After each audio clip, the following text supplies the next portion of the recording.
Good morning mga kadwa. Dito tayo sa Pintua Street ng Oxnard City. Isa sa lagi nating nadadaanan sa paghatid ng estudyante natin. Ito ang tinatawag nila na City Spine dahil from north to south of Oxnard ang kalsadang ito. Dito marami tayong madadaanan na kainan.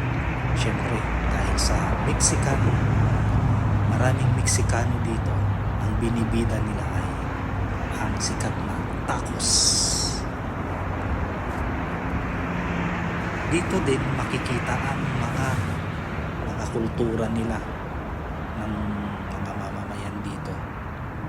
Pati na ang mga history nila, syempre marami rin tayong makikita dito. Karamihan ng puno nila dito ay mga palm tree.